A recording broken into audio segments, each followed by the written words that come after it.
Hare Krishna. So this is most ecstatic, wonderful day for all of us. The Vyas Puja, I'm not sure, anybody know how many years?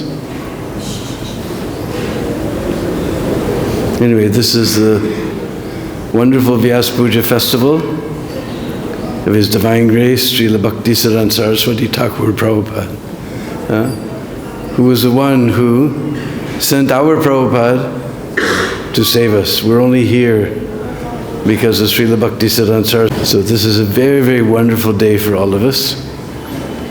Somehow, though I am totally unqualified, I have no good qualities. I was born in a Mlecha family and have all bad qualities. Somehow the Vaishnavas asked me to speak something about Srila Bhakti-Siddhanta Saraswati Thakur. So I don't know. It's appropriate that such a person speak about such an exalted personality, but anyway, I've been requested. Hare Krishna.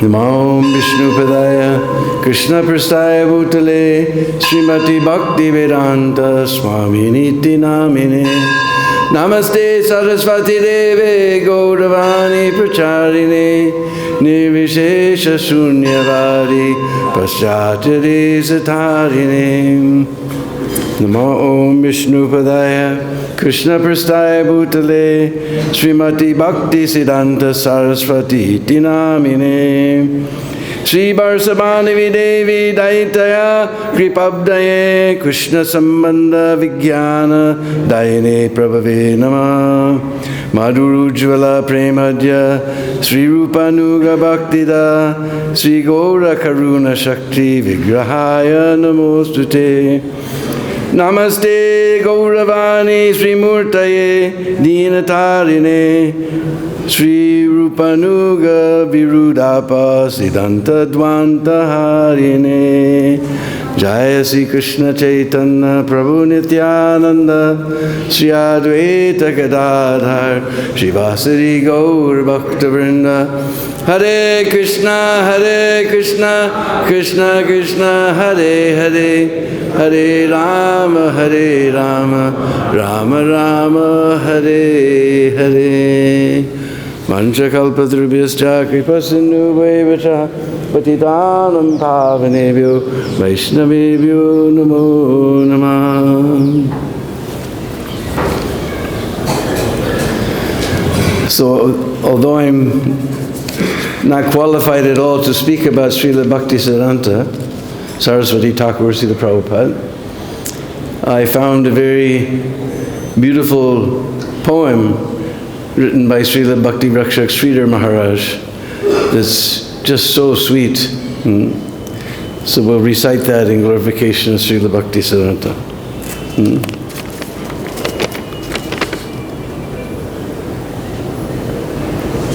Sujana Vyuda Radita Parayugam Yugadharma Dhanuradhara Patravaram Varadabhaya Dayaka Puja Padam Pranamami Sada Prabhupada Padam Bhajanorjita Sajjana Sangapatim Patitadika Karunikaika Katim Kativanti Ravanchakchintya Padam Pranamami Sada Prabhupada Padam Atikomala Kanchana Dirgatanum Tanunindita Hema Mrinala Madam Madanarvuda Vandita Chandra Padam Pranamami Sada Prabhupada Padam Ijasevaka Taraka Ranji Vidum Virutayitahum Krita Simhabaram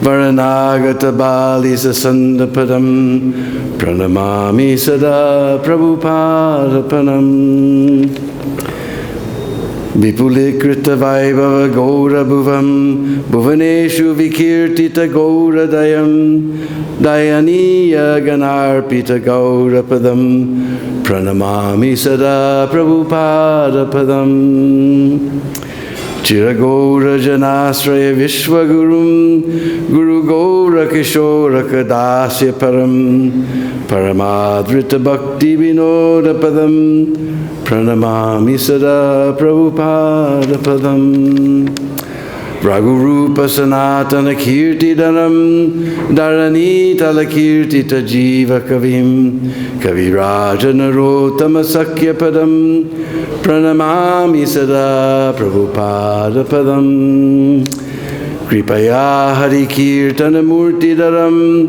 Dharani Baraharaka Gaura Janam Janakadika Vatsala Snigdha Padam Pranamami Sada Prabhupada Padam Saranagata Kinkara Kalpatarum Tarudikrita Dira Vadanya Baram Bharadendra Ganarchita Divya Padam Pranamami Sada Prabhupada Padam Paramhamsa Param Paramartha Patim Patiro Dharane Kritavesha Yatim Yati Rajaganai Parisevya Padam Pranamami Sada Prabhupada Padam Vishabhanu Suto Daita Nucharam Charanasrita Renu Darastamaham Mahadad Bhuta Pavana Sakti Padam Pranamami Sada Prabhupada Padam. Your beautiful lotus feet are cherished by millions and millions of the purest devotees, and you are the most competent personality to preach the recognized process for this era. Your sacred lotus feet are adorable as they openly grant fearlessness. I eternally offer my respects to Prabhupada's lotus feet. You are the monarch of high-class devotees, and you are the ultimate aim of truly fallen due to your extreme compassion. Your inconceivable lotus feet bestow full shelter for the cheaters and the cheated. Your towering, radiant golden form is so graceful and delicate. Your overwhelming, beautiful appearance mocks the pride of golden lotus worlds, as countless cupids offer respects to your lotus toes, glowing like the radiant moon. Like the charming moon among the stars, you are surrounded by your disciples, fulfilling their heart's desires. Your lion-like roar makes the envious quickly flee, while your soft lotus feet bestow the ultimate benefit to the innocent. You have widely spread the glories of Sri Gauranga's holy abode, Sri Mayapur Dham, and you have openly declared the nature of Sri Chaitanya Mahaprabhu's mercy throughout the universe. You have planted the lotus of Gauranga's holy feet in the hearts of your servitors. As the universal holy master, you are the eternal refuge for Mahaprabhu's devotees. You are always dedicated to serving your holy master, Srila Gaura Kishore, and you are a careful servant of Srila Bhaktivinoda Thakur's lotus feet. Your glories allow you within the intimate group of Raghunath Das, Sanatan and Rupa Goswamis. Your philosophical conceptions have seated you along with esteemed Jiva Goswami, and you share friendly relations with Krishnadas Kaviraj and Narottam Das. You mercifully appear as the embodiment of Hari Kirtan, thus eliminating the fences which burden the earth. Your loving disposition to the followers of Gauranga Mahaprabhu is more affectionate than even a father. You are the transcendental desire tree for the Lord's unalloyed servants. Your firm and patient nature insults the tolerance of a tree, what to speak of your benevolence. Your divine lotus feet attracts the worship of great demigods like Durga Devi and Indra. Being the storehouse of life's highest wealth, pure Krishna Prem, you surpass all other Paramahamsa devotees. Simply to rescue the fallen souls, you accepted the dress of a renunciate. However, hence your divine lotus feet are always adorable by the greatest of sannyasis. Since you are an exclusive servitor of Brisabhanu Nandini, Srimati, my bold aspirations is to take full shelter as an atomic particle of that shining dust that clings to your beautiful lotus feet. Your wonderful Shakti can deliver the whole world. I eternally offer my respects unto that charming effulgence that shines forth from the radiant lotus toe tips of Srila Bhakti-Siddhanta Saraswati Thakur Prabhupada. Srila Bhakti-Siddhanta Saraswati Thakur Srila Prabhupada ki! So now we've heard from great swan-like devotee, now you have to listen to a crow. So on this 5th day of the dark half of the month of Falgun, the very month that our Sriman Mahaprabhu deigned to take his appearance, on that 5th day of the dark half, Srila Bhakti-Siddhanta Saraswati advented in this world. And we just heard in the wonderful lecture given by my dear godbrother, why is my mind gone blank? Mukundadatta Prabhu, sorry. How at the time Bhakti Vinod was very desperate. We heard he very nicely described how everything had become completely degraded. Mayapur was practically unknown. Now people know about Mayapur all over the world. That is the mercy of Bhakti Vinod, mercy of Srila Bhakti Siddhanta, and the mercy of our Prabhupada. The people all over the world. It's described, if you get a chance, we're eternally indebted to our dear godbrother Bhakti Vikas Maharaj for presenting this Bhakti Siddhanta Vaibhav. 3 volumes of nectar about Srila Bhakti Siddhanta Saraswati Thakur. There you can understand a drop of the glories of Srila Bhakti Siddhanta Saraswati Thakur. So, Bhakti Vinod was in great distress. All the philosophy of Mahaprabhu was practically lost, as we heard. It was just become degraded. People had no respect for Gaudiya Vaishnava. It's just an excuse to lead a sinful life and appear spiritual. So people had no intelligent person put an eye on Gaudiya Vaishnava philosophy. It was Bhakti Vinod Thakur who managed to understand the real mission of Sriman Mahaprabhu. And so he prayed for a ray of Vishnu to please kindly help him. He felt impossible, just like we were hearing the other day about Advaitacharya's appearance. He was saying, only you, even though I'm Mahavishnu, even only if you come, only Sri Krishna himself can come and save this situation. Bhakti Vinod said, I'm incapable. And he prayed. At that time, he was the magistrate of Jagannath Puri and the temple administrator for Jagannath Temple, Sri. And it's described how he managed to regularize. There were many inconsistencies and things were not being done properly, but he managed to regularize everything. He found out much corruption and routed it out. So that as a magistrate, he had a rented house right on the Grand Road. Anybody who's been to Puri, you've seen just down the way from Sri Mandir, at the Lion Gate, there's a beautiful Gaudiya Mat there. With a little sign, this is not an ISKCON temple. Because all our life members try to go and say, they see they're all wearing orange and they're chanting Hare Krishna, so it must be ISKCON temple. There's a little sign. It was a very, very beautifully decorated place. And they managed to acquire that. And when they were digging out the area where Srila Bhakti Siddhanta actually appeared in this world, the ground began to smell like sandalwood.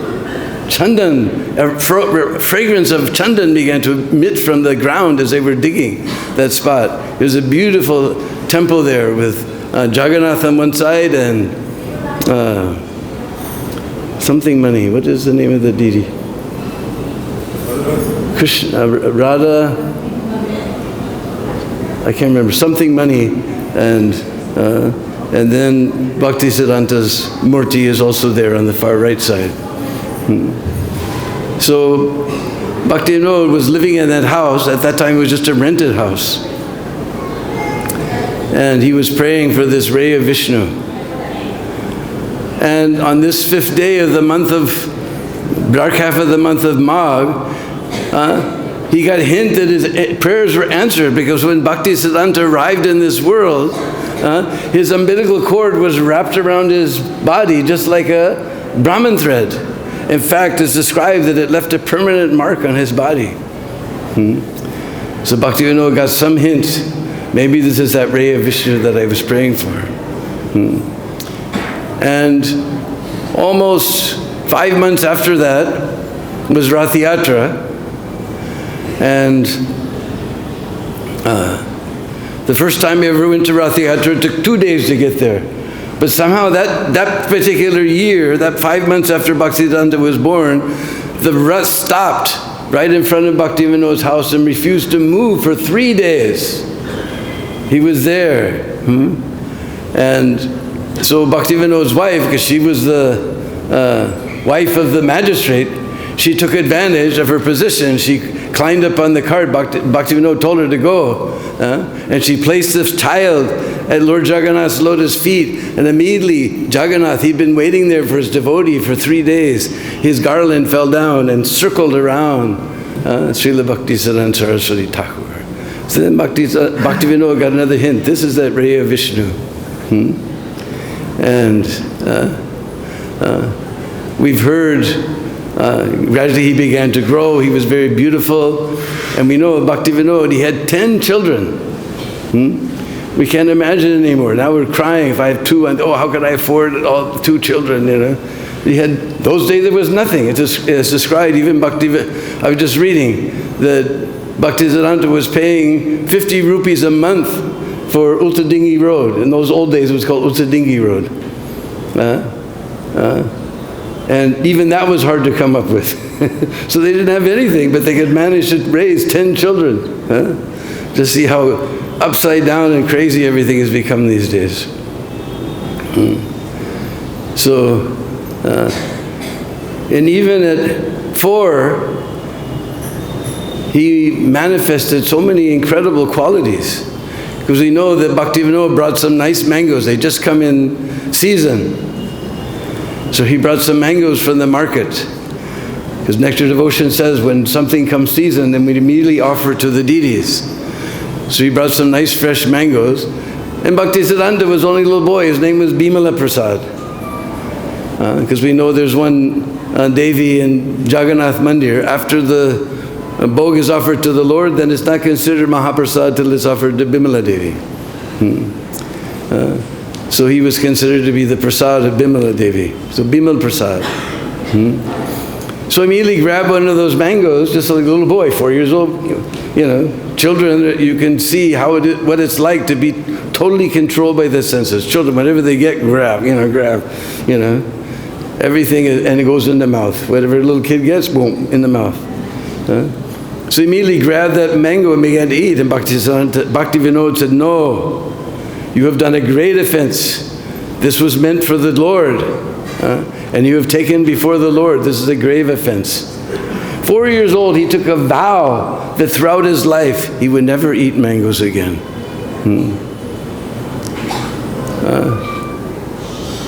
After for some time I lived in Miami. After I lived in Miami, I vowed I'll never live anywhere where there's no mangoes. So we can't imagine taking a vow not to eat a mango for the whole life. And even in his old age, it's described, Prabhupada has told us that the disciples used to try and offer him mango. He said, no, I'm offended, I cannot take. At 7, he knew the all 700 slokas of Bhagavad-Gita. I've been in Krishna consciousness for more than 50 years. Even I don't know the whole 700 slokas. 7, he knew all the slokas of Bhagavad-Gita. So he was very, very intelligent. In the school, he exceeded others. He had such an incredible mind. Bhaktisiddhanta Vaibhav describes that even he had such a photographic memory, he could quote a passage from a work that he hadn't read for 50 years. he was able to recall such memory. And somehow he got into astrology. And this is where he got the title Siddhanta, Siddhanta Saraswati, because he was so learned in the astrology, and he understood how great was our Vedic astrology. Because many people at that time, as Prabhuji was explaining, the British were very clever. They got the learned Indians to forsake their own things. So they were going for Western astrology. At Bhaktisiddhanta, he showed that, just like Prabhuji was discussing, that getting into this ossified, I don't know if you know this word, just like, fossilized. Whatever the Siddhanta ceremony said, that's it. But Siddhanta ceremony itself said maybe every 100 years it has to be revised, because the planets and sun and moon and stars, they don't move according to exact things.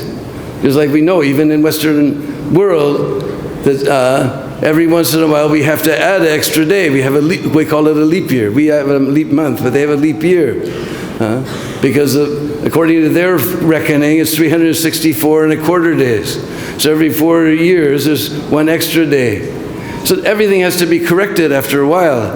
But they've been centuries and centuries, they were following that everything was not proper. So naturally it appeared that Indian astrology was useless. But Bhaktisiddhanta showed by his translation of Siddhanta ceremony the greatness of Indian astrology. In fact, he became so powerful that there was one, Bapudev Shastri, who was the greatest proponent of Western astrology.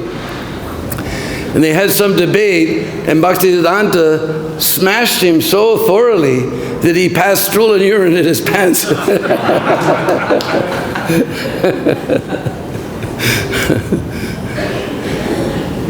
And of course the university offered him a post, but he realized he didn't want to get involved in this. This wasn't his mission in life.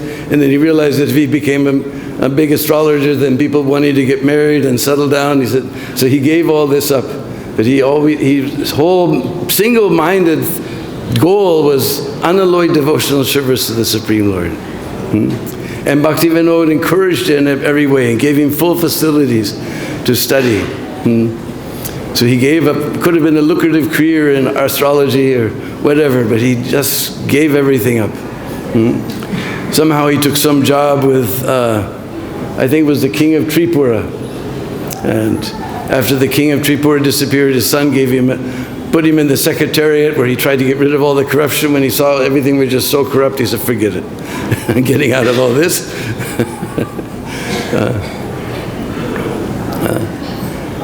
And he imbibed from his father, Bhaktivinoda, the necessity to preach the real mission of Sri Chaitanya Mahaprabhu. And he was furious, as we heard. He's so furious with the Mayavadis. What was the word? We always hear Simaguru, but I know there's another word. What was that? Acharya Kesari. That was the actual word. Somehow in ISKCON it's become famous that he was Simaguru, but it was Acharya Kesari. He was the lion Acharya. It's such that sometimes he would accost some Mayavadi in the street and, shake him, physically shake him and blast him, So the Mayavadis, whenever they see Bhaktisiddhanta coming, they run across the other side of the street. One time, they invited him to a conference. And he accepted. So they said, you can't speak on Srimad Bhagavatam or Bhagavad-Gita. He still accepted. And he said, you can't talk about the Puranas, you can't talk anything about the Puranas or the Upanishads. He still said, you can only talk about Vedanta. And he still accepted the invitation. Then they canceled the whole assembly.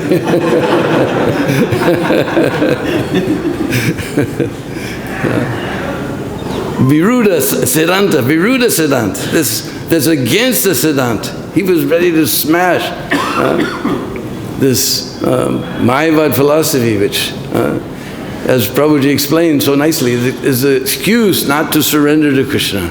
Because everybody thinks bhakti, that's for women and children. As he said, they only just describe it as devotion, but it's pure devotional service is the real definition of bhakti. It is not so easy. Pure devotional service, especially service. Because nobody in this world, we see this whole world, everyone is trying to be the topmost man amongst all his fellow men. Or nowadays, the topmost woman amongst all her fellow persons.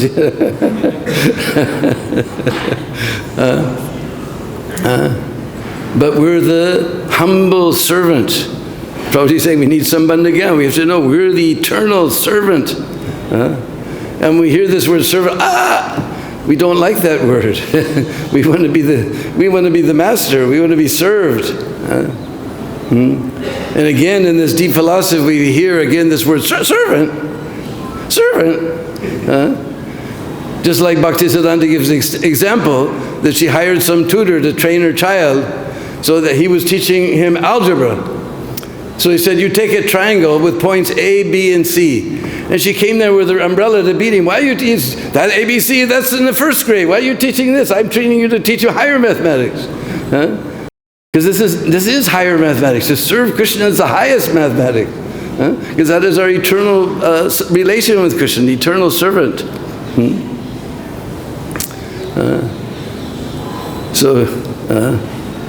And we know that after much research, Bhaktivinoda established this yoga peeth. But at that time, it was just jungle. Nobody went there.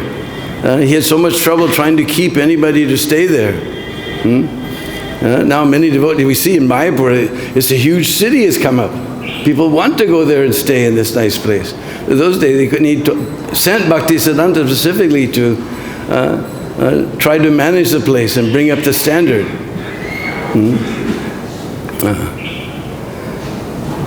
And then he also instructed him that you have to take initiation from Gaurkishore Das Babaji. Because Gaurkishore very much appreciated what Bhaktivinoda was doing. Even though he was a householder, he had 10 children, this renunciate completely, he's the Sakshat Vairagya Murti, he very much had much affection for Srila Bhaktivinoda Thakur because he saw that he was rescuing the pure philosophy of Lord Chaitanya from all these charlatans.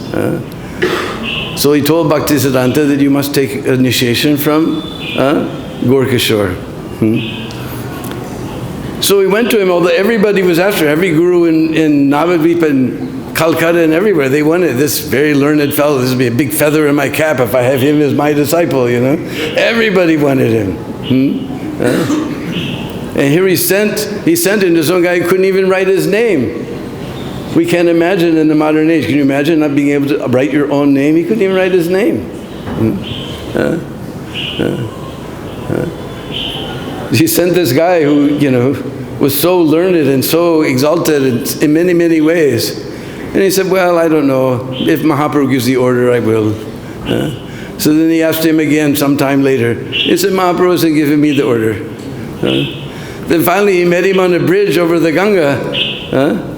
And he said, so is Mahaprabhu giving the order?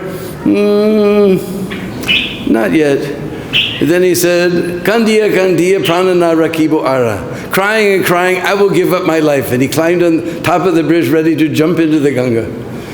Then Gaurkishore thought, this guy's sincere. So then he gave him a tiger skin cap and some pieces of cloth with knots in them to chant japa on. Very, very interesting. And Bhaktisiddhanta himself says, I was so shocked that I was considering whatever I considered great about myself, Gaurkishore didn't even pay attention to. He had such a wealth that whatever I had, my morality, my learning, my erudition, was nothing in front of him. And his devotion was so deep that even though he couldn't write his own name, slokas from the Shastra would come off his mouth. He said, at that point I knew I was nothing before my Guru Maharaj.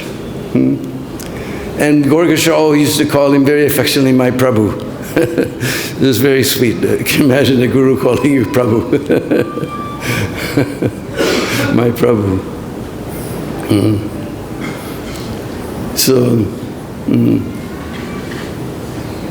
What was the initiated name? I really don't know, actually. Oh, that's right, Barsabhanavi Daitaya, who's got the mercy of the daughter of Vrisabhanu. So, and then shortly after initiation, he decided, although Bhaktivinoda was encouraging him to preach, he thought first, let me chant 1 billion names. So he sat down in Mayapur and he chanted in a little tiny hut with the beautiful deity of Gauranga Mahaprabhu. It's there if you go and see Mahaprabhu Gandharvika Giridhari there in Chaitanya Mat. That is the Mahaprabhu deity that he sat in front of. And when it rained, he just got an umbrella. It was leaking, the roof was leaking. Just got an umbrella and continued chanting. And he stayed there chanting, only he left a couple of times. One, of course, was that great Sabha, what do you say? Assembly, where they were discussing Brahmano Vaishnava.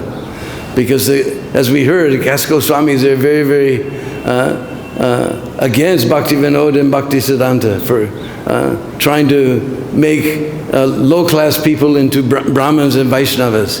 And Bhaktivinoda was too ill at that time. He was having, in Bhaktisiddhanta Vaibhava, it says he was having a pastime of appearing to be very ill, so he couldn't go. But Bhaktisiddhanta wrote some little article, and he gave it to Bhaktivinoda, and Bhaktivinoda says, yes, you go. Lord Chaitanya has given you his mercy. So he went in that assembly, and devotees from this Shamananda, what was his name, Visvambarananda Dev Goswami, and Madhusudan Goswami from Radharaman Mandir, they were holding this festival. They were very happy that Bhaktisiddhanta came. When they finally gave him a chance to speak, he began to glorify the Brahmins, and all the caste Brahmins, they also came, because they knew this thing was going on. The police were also there, because they expected trouble was going to happen. And then he began to glorify the Vaishnavas with verses coming out of his mouth like the flow of the Ganga. And all the Brahmins began to, their blood began to boil. He was proving that the Vaishnavas were, the only real Brahmin who's one who's a Vaishnava, who's servant of Krishna. And all the caste Goswamis, they all ran away. And the people all were yelling, Hari Bol, Hari Bol. And they all rushed forward. And the police, they had to control the situation. So although Bhaktisiddhanta never let anybody touch his feet, the police, they grabbed him, stuck his feet in a bucket of water, and filled another 5 or 10 buckets of water and began throwing it all over the crowd.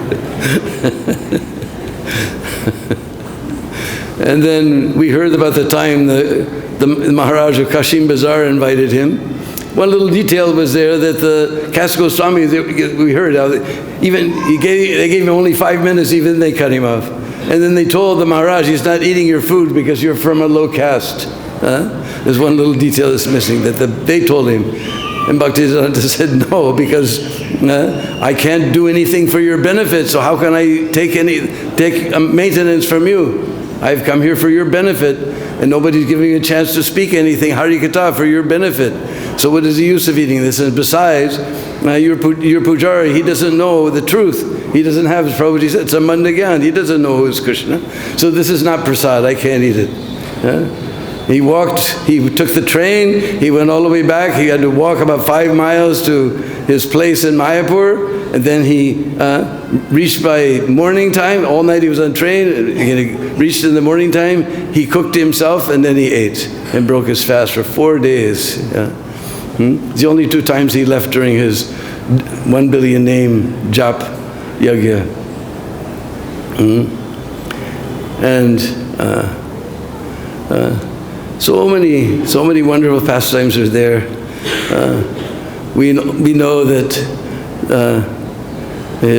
his father was very, very dear to him, and in I think it was 1918, Bhaktivinoda Thakur left this world, and Bhaktisiddhanta was just shattered.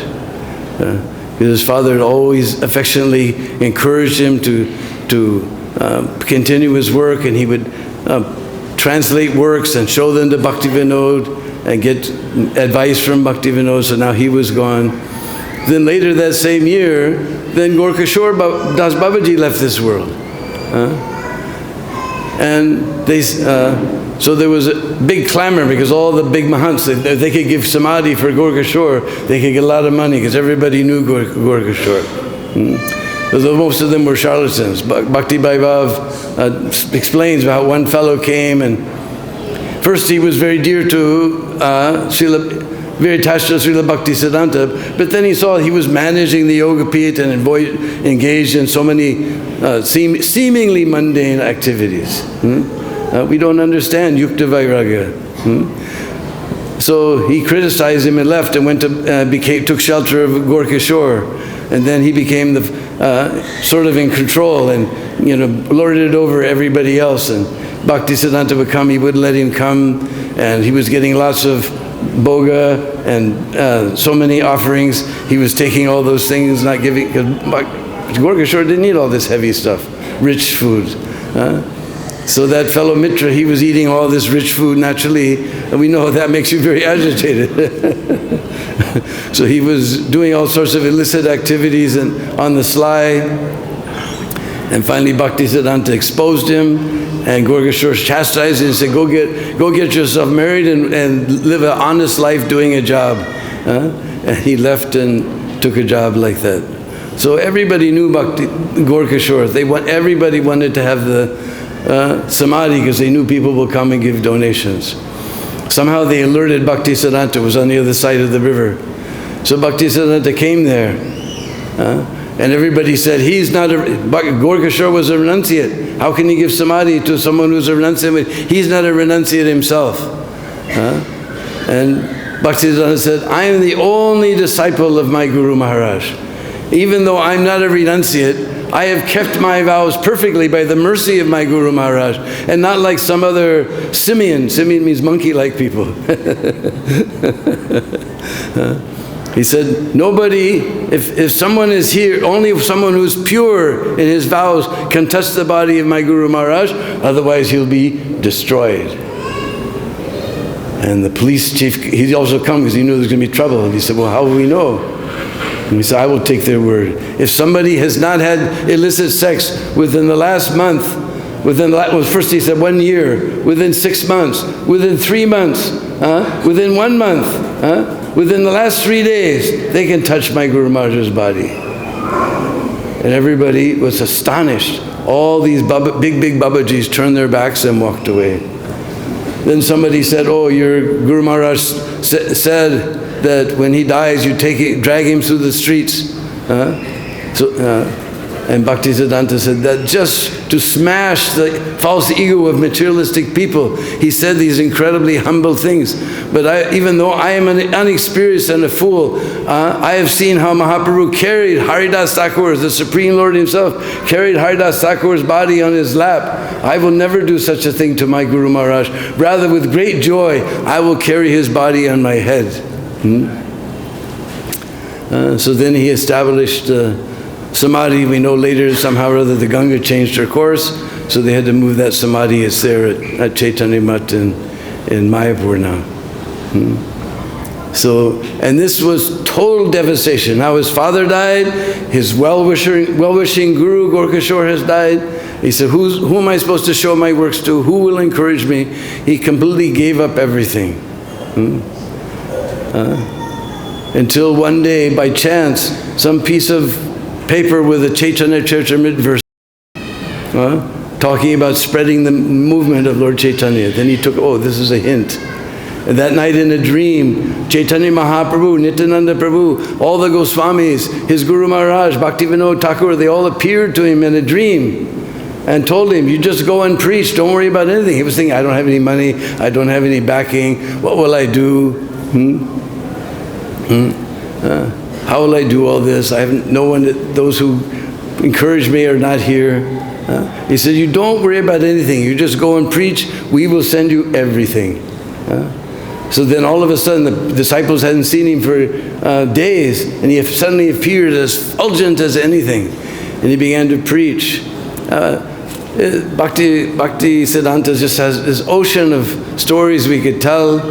We know that he finally established Bhagavad Yantra. We know this word yantra, no? Yantra Rudrani Maya. So yantra means machine. So this Bhagavad machine, God's machine, a printing press, in a rented place, but the lease expired. He had to move it to Mayapur. Then he looked for another place, and he got this place. In those days it was called Uttadingi Junction Road, and he moved his whole operation there because Gorgashwar told him that you don't ever go to Calcutta. That is the place of Maya. He said, don't ever take disciples. That was third one. It's slipping my mind right now. But he said, wherever Krishna Katha is going on, that is Vrindavan. So I'm not in Calcutta. This is Vrindavan. Where a Vaishnava is, that is Vrindavan. And I'm taking all these disciples, but I take that they're my gurus. By seeing their enthusiasm to perform devotional service, I'm getting encouraged. So I'm not taking disciples, I'm getting many, many gurus. So he got this place on Uttadingi Road, and now somehow or other we managed to get that place. And if you see it, they have remodeled it. Unfortunately, the things were falling apart. That very roof where Prabhupada met Srila Bhaktisiddhanta Saraswati Thakur was unsafe and crumbling. But what they did was they crumbled it, and they took the same materials and mixed it again with new materials without all this iron rebar and all this, just the same old ancient way they did things back then. They remodeled, they rebuilt that roof, they remodeled the whole place, exactly all the furnishings, exactly that time and place. Everything is just immaculate. It's the most wonderful place. And he called that Bhakti Binod Asan. And then we know that our Prabhupada's friends brought him there. I don't want to go. All these guys are bogus. My father used to feed so many of these guys just smoking bidi and doing so many. I don't want to go see any sadhu. He said, no, this one's different. This one's different. They dragged him there. The first thing Bhaktisiddhanta told him, you are an intelligent boy, you know English, you speak in the English language and preach the message of Mahaprabhu. And Prabhupada, he was a nationalist, and he said, no, we're a ruled country. Who will listen to such a dominated country? And Bhaktisiddhanta said, the message of Mahaprabhu can't wait for this political change or that political change. It doesn't depend on these things. It is the most important thing in life. And he was defeated, and Prabhupada had never been defeated in his life. And there was some more discussion, and then his friend said, what do you think? He said, Mahaprabhu's message is in very good hands. Later he changed his mission name to Gaudiya Math, and then just nearby, well actually at the time, many historical things happened in this place, Uttadingi Road. Because if you know anything about the freedom struggle, there was one famous character named Subhash Chandra Bose. So he came because he'd heard Bhaktisiddhanta has all these young men, and he wanted young men to help him, make his Indian National Army to fight against the British. So he came to Bhaktisiddhanta and said, you have so many young men, I have taken this mission to free our India. Do you please give me some of your men? And Bhaktisiddhanta said, you believe in reincarnation? He said, of course, what Hindu doesn't believe in reincarnation? He says, so now you're fighting to throw off the English rule. And you're so much meditating on the English. What if next lifetime you take birth in England? Then will you want to free India, or you want to subjugate her? Nobody had ever said anything like that to him. He said, my mission is to save anyone, no matter, Indian, British, American, whatever, Christian, whoever they are. Every living entity in this universe, I want to liberate from the cycle of birth and death. That is my mission. So you don't bother these boys. He was so impressed. It's not in any of the books, not even Bhaktisiddhanta by Baba. We went to the Bhaktivedanta Research Institute, and they're translating all of these nice Sajjana Tosanis and Nadia Prakash, Gaudiya. There we found out that on the day they shifted to the Bagh Bazar Gaudiya Math, Subhash Chandra Bose was the only person who stayed for the whole day. He stayed for the whole, he was so impressed with Bhaktisiddhanta, although he told him, he said, look, I'm up to my neck now in this movement, I can't help you. He was so appreciative, he stayed for the whole day when they opened that Bagh Bazar Gaudiya Math, which is just nearby. You can also visit, they have a beautiful Chaitanya Museum. So I don't know how late it's going on, we don't have breakfast today, so we took advantage to speak something about the glories. What time is it? 9:45. 9:45. So I guess I better stop squawking here. But actually, I started out by saying that it is unfit that a person, that a degraded person as myself, speaks to you about the glories of Srila Bhaktisiddhanta Saraswati Thakur. But this is his glory, that a person such as myself is able to tell you all these things, because he made it that anybody, any part of the world, become a Vaishnava and save the world. Srila Bhaktisiddhanta Saraswati Thakur ki!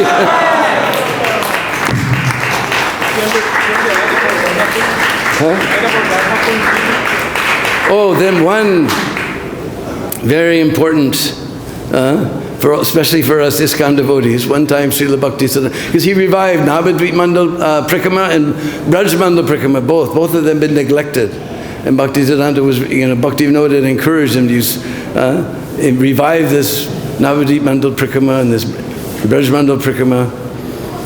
So one time he was camped at Radhakund, and Prabhupada was in Agra and some business, so he came there with his little son. We see the picture in the room there. And you can go to that place, because Bhaktivinoda built a house called Braja's, his house in Godrum, we know Bhaktivinoda's house was Swananda Sukhada Kunj. And his house in Godrum was, or house in Radhakund was Braja Swananda Sukhada Kunj. And you can see they left that room just like it was. This little rope bed there that you see in the picture, that's still there. Everything is still there. And Prabhupada met him there.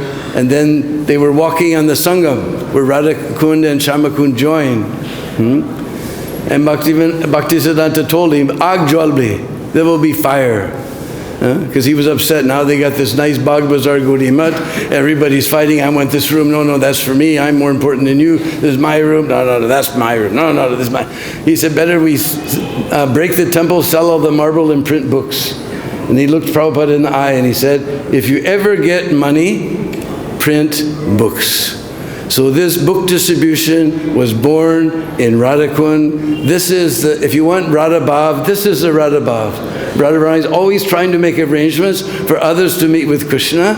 Our philosophy is to meet Radha with Krishna, but Radharani's bhav is to get others to meet Krishna so he can enjoy like anything. So this going out and distributing books, this is the real Radha Bhav. And this was born at the Sangam in Radhakund by the order of Srila Bhaktisiddhanta Saraswati Thakur. Anything else?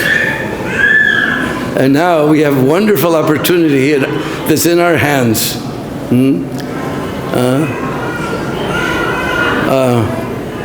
Just before we left on this trip, my dear friend Arjun was in Calcutta, and a nice devotee, he's vice president of Calcutta Temple.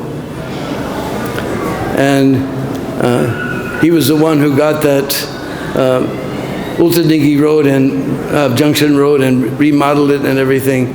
And he managed to get a little tiny piece of land where that jackfruit tree is, where Prabhupada had gone, his mother had gone to her family home to give birth to Prabhupada. So that tiny piece where Prabhupada took birth under that jackfruit tree has been gotten by him. And then when he got that place, one other godbrother of mine named Sankarshan, who happens to be Prabhupada's nephew, he brought this letter that was written in 1977. Prabhupada had Bhakti Charu write it in Bengali. Then nobody knew about this letter. It was written in Bengali. Because Prabhupada was very weak, he couldn't write. So he had Bhakti Charu Maharaj write it. And then Prabhupada signed it. He said, get that land where that jackfruit tree is, and you built a fitting memorial there, and treat this as urgent. So when he got that tiny piece of land, then he showed this letter. So then he decided, I have to get, because there's a tiny piece. How can we build a nice memorial for Prabhupada? I've been to, if you go to Udupi, you see Madhavacharya's place, huge, wonderful place, garden, everything is there. And this is Prabhupada who spread Krishna consciousness all over the world. We owe all our lives to him.